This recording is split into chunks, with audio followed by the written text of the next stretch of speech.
buenos días. Vamos a continuar con la constitución anatómica del corazón. Cuando hablamos de la constitución anatómica del corazón, significa de qué está hecho el corazón. ¿Sí? Y prácticamente desde el colegio nos han ido enseñando de que el corazón está constituido por tres capas, ¿verdad? Una, la más externa, que no estamos viendo en este momento, que es el pericardio. La otra, que forma parte prácticamente de la estructura del corazón, que es el miocardio, y finalmente pues el endocardio. Son las tres capas que tiene el corazón. Respecto al pericardio, bueno, en este momento no tenemos esa capita aquí, no la estamos viendo, pero es una capa fibrosa, y por dentro de ella vamos a encontrar todavía otra capa que es parte del pericardio, que no es tan gruesa, no es tan fibrosa, se llama la capa serosa del corazón. La capa fibrosa está envolviendo completamente al corazón hasta llegar a los grandes vasos sanguíneos, ¿sí? Y de aquí se refleja nuevamente. Y esa capa fibrosa que está envolviendo al corazón es la que está en relación justamente con los órganos vecinos. ¿Y cuáles son los órganos vecinos? Bueno, los pulmones, hacia abajo se está apoyando en el diafragma, entonces lo hace siempre a través del pericardio. El pericardio es lo más superficial.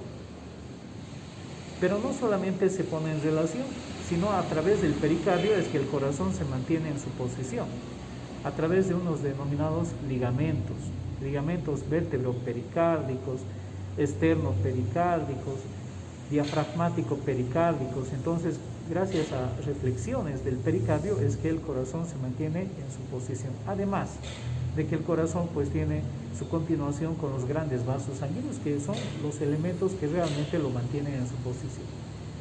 Por debajo de ese pericardio fibroso, nosotros vamos a encontrar el pericardio seroso, que está constituido por dos hojas. Cuando hablamos de serosas, siempre tenemos que hablar o tenemos que tener en mente que son dos hojitas, ¿sí? Una de ellas, vamos a suponer de que este es, a ver, ¿qué elemento podemos encontrar aquí? Bueno,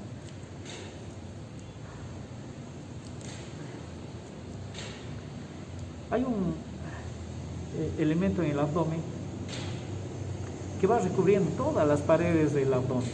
Ese es el peritoneo parietal. Este se refleja sobre los órganos y se denomina peritoneo visceral. Lo mismo pasa en el corazón. Las dos hojitas, la hoja parietal es la que está recubriendo el pericardio fibroso y la que se encuentra prácticamente en relación con el corazón, y es gracias a ello, esta coloración, esta forma brillante que tiene el corazón, que podemos decir con seguridad que este es el pericardio seroso. ¿Sí? Entonces, entre el pericardio seroso y el pericardio parietal hay un pequeño espacio que se denomina espacio pericárdico, y es el que tiene una pequeña cantidad de líquido que facilita justamente los movimientos que tiene el corazón. Ese pericardio, en la parte posterior, va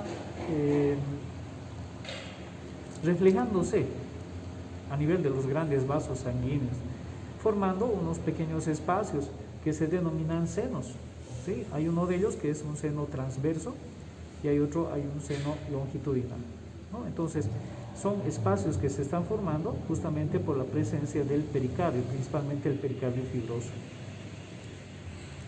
El miocardio no es más que ese músculo que nosotros podemos observar formando parte del corazón, ¿no? Entonces, ya hemos hablado de estas formaciones que no son más que las trabéculas carnosas. Detengo un segundito. Bueno, entonces, continuamos. Entonces, toda esa estructura que nosotros estamos viendo aquí en el corazón, en este caso en el ventrículo, podríamos decir, esta hojita todavía forma parte del pericardio seroso, pero esto es el miocardio. El miocardio entonces está constituido por esas trabéculas carnosas que hemos ya indicado la anterior oportunidad, donde hemos mencionado justamente las trabéculas carnosas de primer orden, hemos observado las trabéculas carnosas de segundo orden y las de tercer orden, las que están formando parte de la pared ventricular misma, ¿verdad? Entonces, todas esas formaciones forman parte del miocardio. Pero aparte de ello, cuando hablamos de miocardio, entendemos a músculo, ¿verdad? Músculo. Entonces, el corazón está constituido por músculo, ¿sí? Un músculo propio, característico del músculo cardíaco, que se parece al músculo estriado, pero no es igual, ¿sí? Porque este músculo tiene características histológicas diferentes. Es un músculo que no se cansa.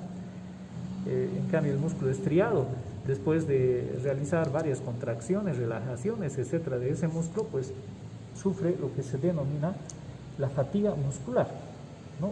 La macurca, que nosotros llamamos al día siguiente, ¿verdad? Entonces, después de realizar flexiones, por decir, ya al día siguiente estamos macurcados o se cansa y ya no damos más. En cambio, el corazón nunca se cansa. Está trabajando, funcionando las 24 horas del día, los 365 días del año. Y va contrayéndose aproximadamente entre 60 a 100 veces por minuto. Entonces, imagínense, si nosotros vamos multiplicando por las horas, por los días, ¿cuántas veces trabaja el corazón contrayéndose y relajándose? La contracción del corazón se produce justamente gracias a este músculo cardíaco.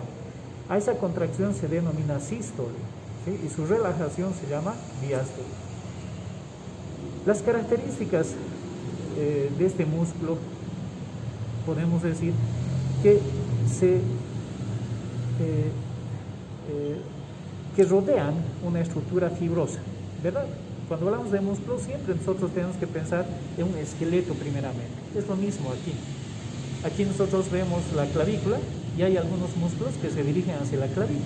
Ejemplo, el músculo subclavio, por ejemplo, el músculo pectoral mayor, el músculo esternocleidomastoideo, etc. Entonces, todos los músculos necesitan de un esqueleto. Y en el caso del corazón, en el hombre, cuando me refiero a hombre, significa también la mujer, existe un esqueleto que es fibroso, no es óseo, ¿sí? El corazón no tiene hueso. Sí, se puede encontrar cartílago en los cerdos, se puede encontrar en algunos mamíferos, ¿sí? Inclusive hueso, no solamente cartílago, pero el hombre tiene un esqueleto fibroso. Y este esqueleto fibroso se encuentra justamente en lo que vienen a ser los orificios, ¿sí? Aquí, por ejemplo, nosotros tenemos un orificio, ¿verdad? Estamos viendo dos orificios en realidad. Uno es este y el otro es este. Este orificio ya lo conocemos, este es el orificio arterial, ¿sí? En cambio, este otro es el orificio auriculoventricular.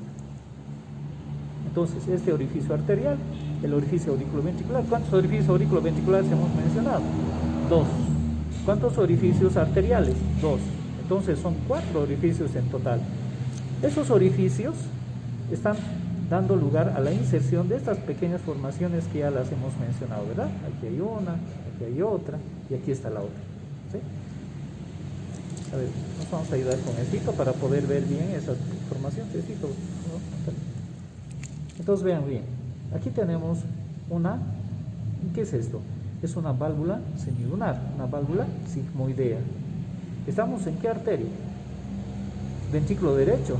Entonces esto es la arteria pulmonar. Entonces, esta es una cúspide, una válvula sigmoidea. Válvula sigmoidea anterior y 2 posteriores. Válvulas sigmoideas o semilunares pulmonares. Estas válvulas semilunares se están insertando, fíjense ustedes aquí, si yo toco esto, prácticamente es fibroso. Entonces se están insertando en un anillo fibroso.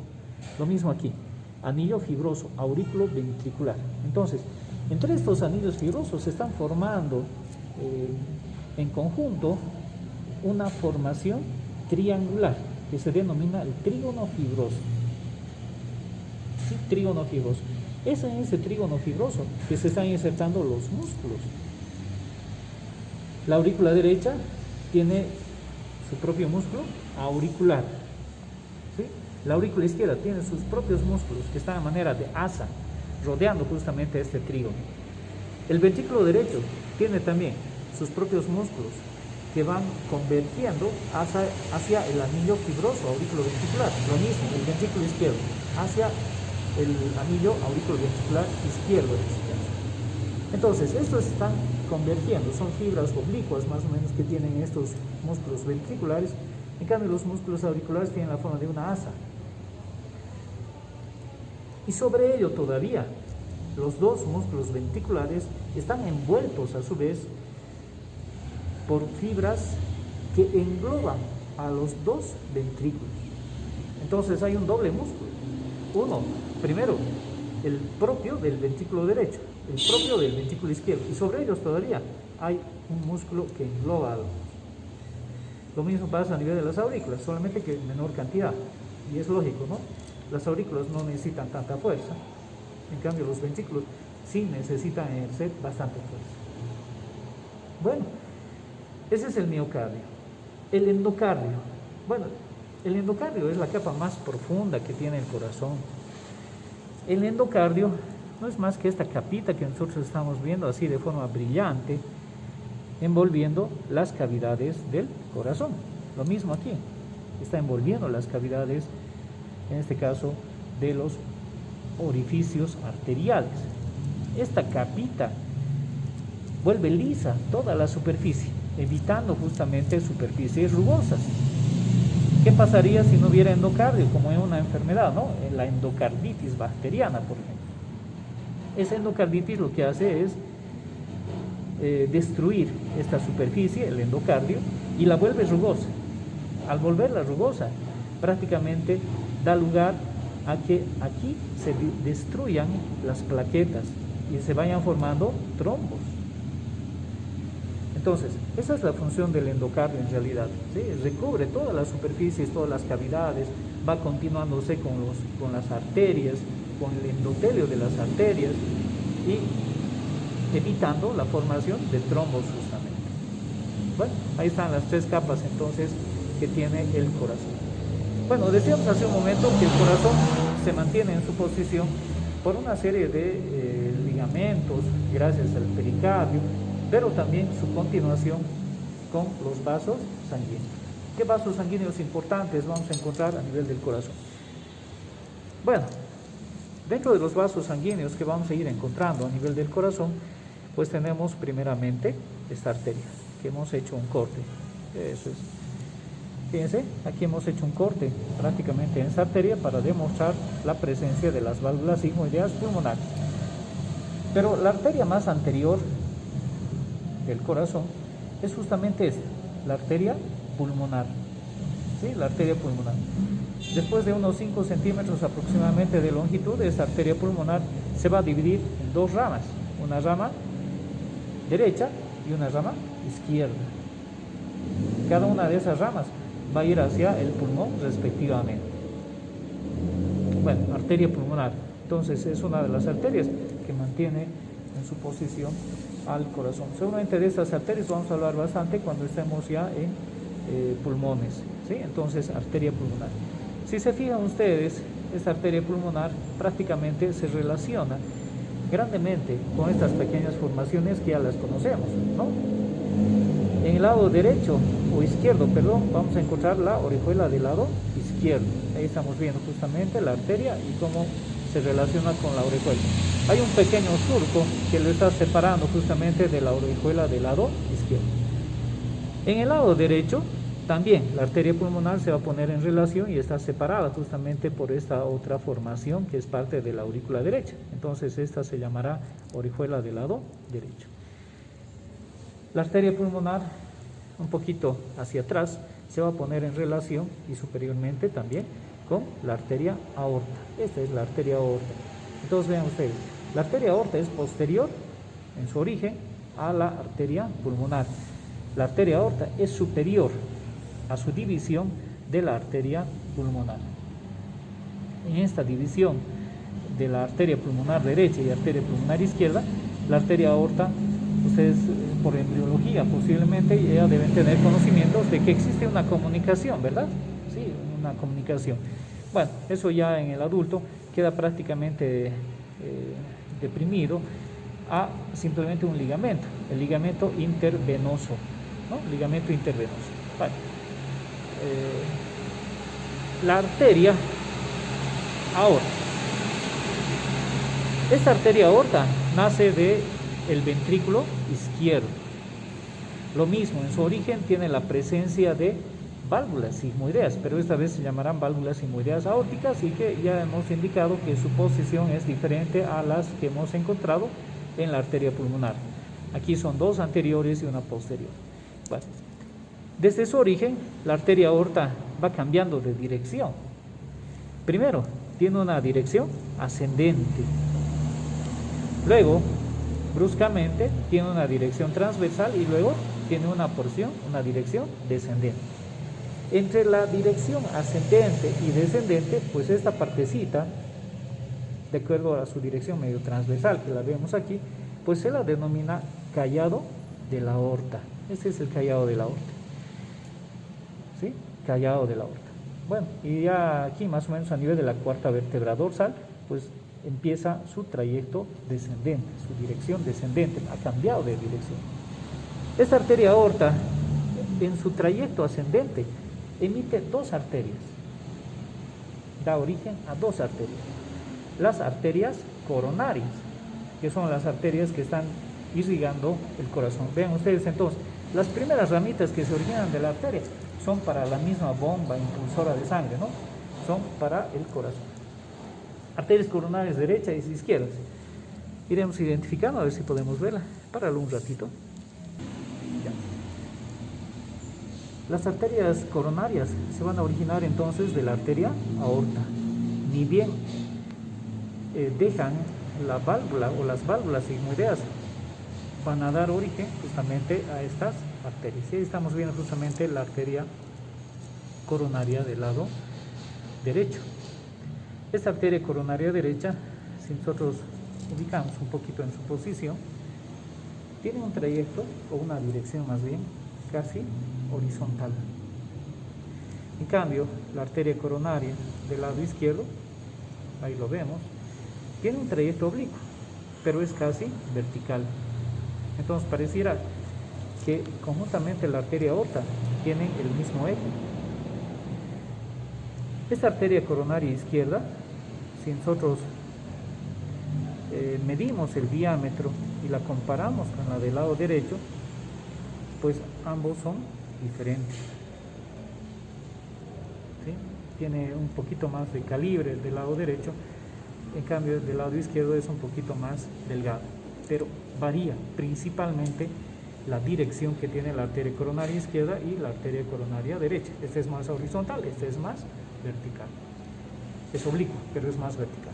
Entonces eso explica un poquito el por qué los coágulos van más por el lado izquierdo que por el lado derecho. ¿Y por qué afectan más al lado izquierdo? Porque es un poquito más delgado, la dirección. Entonces es más frecuente el infarto de miocardio del lado izquierdo por la arteria coronaria izquierda, más que por la arteria coronaria derecha. Estas arterias coronarias se están originando de la arteria aorta, de unas pequeñas superficies que se denominan los senos de Valsalva. Entonces, aquí vamos a encontrar el seno de Valsalva derecho, seno de Valsalva izquierdo. Esos senos de Valsalva se encuentran entre la válvula sigmoidea aórtica anterior derecha, porque son dos, ¿verdad? Son dos anteriores, una derecha y otra izquierda. Entonces, aquí está entre la válvula sigmoidea anterior y la pared arterial, ahí se encuentra justamente el seno de Valsalva derecho, y entre la válvula sigmoidea aórtica anterior izquierda y la pared arterial de la arteria aorta se encuentra el seno de Valsalva izquierda. Entonces, ese es el lugar del origen de esas arterias coronarias. Ya luego, la arteria coronaria izquierda va prácticamente, después de originarse un corto trayecto, 1 centímetro aproximadamente, porque es cortita la arteria coronaria izquierda, se divide inmediatamente en lo que algunos autores llaman sus ramas terminales. La arteria interventricular anterior, que va justamente por ese surco interventricular anterior, y la arteria circunfleja, es esta, la arteria circunfleja, ¿no?, que va acompañando justamente al seno coronario, hasta llegar casi a tomar contacto con otra arteria, denominada la arteria interventricular posterior. En muy pocos casos existe una anastomosis entre la arteria circunfleja y la arteria interventricular posterior. La arteria coronaria derecha más bien va por el surco coronario, va rodeando prácticamente al corazón, ¿sí? Y luego al llegar prácticamente al surco interventricular posterior, da lugar, cambia de nombre en realidad, y se denomina arteria interventricular posterior. Es este lugar entonces donde puede haber anastomosis entre la arteria circunfleja y la arteria interventricular posterior. Otro lugar donde puede haber anastomosis corresponde justamente entre la arteria interventricular posterior y la arteria interventricular anterior. Aquí tendríamos que demostrar justamente si existe una anastomosis entre la arteria interventricular anterior y la arteria interventricular posterior. El territorio de estas arterias para irrigar el corazón, podríamos decir que la arteria interventricular anterior va a irrigar a ambos ventrículos. La arteria interventricular anterior va a irrigar los 2/3 anteriores del tabique interventricular. Va a dar ramas auriculares a través de la arteria circunfleja. ¿Sí? La arteria circunfleja va a dar ramas auriculares, va a dar ramas ventriculares. La más importante es la arteria del borde izquierdo del corazón. La arteria circunfleja va a irrigar el ventrículo derecho, la aurícula derecha, va a dar origen a la arteria del borde derecho del corazón, y luego la arteria interventricular posterior va a irrigar el tercio posterior del tabique interventricular. Por lo tanto, la arteria coronaria izquierda es la más importante en cuanto a la irrigación, ¿no? Imagínense ustedes, se infarta, se obstruye la arteria coronaria izquierda, el más afectado justamente es el ventrículo izquierdo y la aurícula izquierda, pero sobre todo el ventrículo izquierdo. ¿Quién trabaja más? ¿Quién envía la sangre a todo el cuerpo? Justamente el ventrículo izquierdo. En cambio, el ventrículo derecho, si tiene algún lugar de infarto, prácticamente pues no es tan grave, ¿no? Porque esto simplemente va a enviar sangre hacia los pulmones. Bueno, trayecto ascendente entonces está dando origen a dos arterias, a las arterias coronarias, que ya saben dónde se están originando. Luego, encallado de la aorta, fíjense ustedes, ahora sí aquí me pueden ayudar un poquito, pueden traer otra pila, deténlo por favor. Bueno, la arteria aorta, luego, decíamos que emite un callado, ¿sí? Un callado. Y de este callado de la aorta se originan tres arterias principales. Y ahí estamos identificando justamente estas tres arterias. Esta arteria, la más gruesa, corresponde al tronco arterial brachiocefálico. Este tronco arterial brachiocefálico va a dar origen posteriormente a la arteria carótida primitiva del lado derecho y la arteria subclavia del lado derecho. Esta otra arteria que ustedes están observando aquí, a diferencia de la arteria carótida primitiva del lado derecho, esta es más larga. Por lo tanto, esta corresponde a la arteria carótida primitiva del lado izquierdo. Y esta otra, en realidad, corresponde a la arteria subclavia del lado izquierdo. Bueno, esas son las tres arterias principales que ya las hemos estudiado, sobre todo a las carótidas, porque estas se dirigen hacia la cabeza y luego se dividen en carótida interna, carótida externa, etc., ¿verdad? Las arterias subclavias van hacia las extremidades superiores, van a ir cambiando de nombre a medida que van por todas las regiones: arteria axilar, arteria humeral, arteria radial, cubital, sucesivamente. Bueno, pero la arteria aorta continúa su trayecto, ¿sí? Continúa su trayecto. Decíamos que más o menos a nivel de la cuarta vértebra dorsal tiene un trayecto completamente descendente. Páralo ahí. Bueno, nuevamente aquí el callado de la aorta, pero esta vez en otra pieza. Estamos observando aquí la arteria, el tronco arterial brachiocefálico, que luego se va a dividir en arteria carótida primitiva del lado derecho y la arteria subclavia del lado derecho. Estamos observando la arteria carótida primitiva del lado izquierdo y finalmente la arteria subclavia. Como ven ustedes, la arteria aorta va a tratar de llegar hasta chocar con la columna vertebral. Antecitos de relacionarse con la columna vertebral, se va a ir relacionando con los bronquios, ¿sí? Con los bronquios, sobre todo con el bronquio que se dirige al lado izquierdo, entonces va a rodear al bronquio izquierdo. Sigue tratando de llegar a la columna vertebral, se va a relacionar con el esófago. y luego recién va a ir ocupando los cuerpos vertebrales torácicos anteriores, y luego se va colocando en la izquierda. Entonces es anterior e izquierdo en relación a la columna vertebral, una vez que llega hasta la cuarta vértebra dorsal. Y luego va a ir descendiendo para tratar de ocupar la línea media, vale decir, ya se pone en relación completamente con los cuerpos vertebrales. Y es así que va a ir atravesando el anillo diafragmático, ¿sí? Atraviesa el anillo diafragmático. El diafragma habíamos indicado que tiene varios orificios, pero el más posterior corresponde justamente al anillo aórtico. Ese es el más posterior.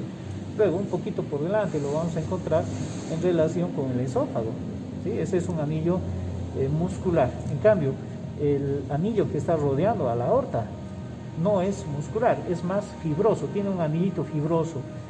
Y eso es importante entender, ¿verdad? Porque el diafragma, al ser un músculo, evidentemente hemos indicado que hay un centro tendinoso, hay fibras musculares, etc. Es fibroso porque imagínense ustedes si fuera muscular, las fibras que estarían rodeando a la arteria aorta prácticamente cerrarían, evitarían el paso de la sangre. Entonces, gracias a ese anillito fibroso es que la sangre circula, ¿no? Bueno, la arteria aorta va a circular, va a atravesar entonces ese anillo aórtico del diafragma y luego va a llegar al abdomen y luego se va a dividir en sus ramas terminales, ¿no? Entonces, cambia un poquito de denominativo de arteria aorta, ¿sí? La que se encuentra en el tórax se va a llamar aorta torácica, la que está en el abdomen se va a llamar aorta abdominal, pero es la misma arteria aorta descendente.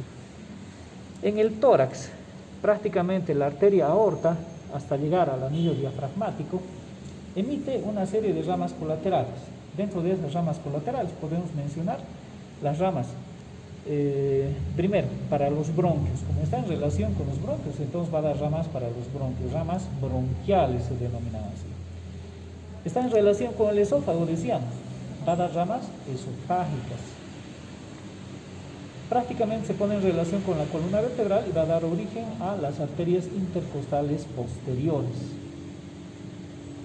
Sigue descendiendo, va a dar ramas para el mediastino, va a dar ramas para la pleura, sigue descendiendo hasta llegar al diafragma y va a dar origen a sus ramas denominadas diafragmáticas superiores. Esas son las ramas que emite justamente la arteria aorta. Otro gran vaso sanguíneo que vamos a encontrar corresponde justamente a la vena cava superior y la vena cava inferior, además de las venas pulmonares, ¿no? Las venas pulmonares las vamos a hablar con pulmón específicamente. Bueno, hasta ahí entonces.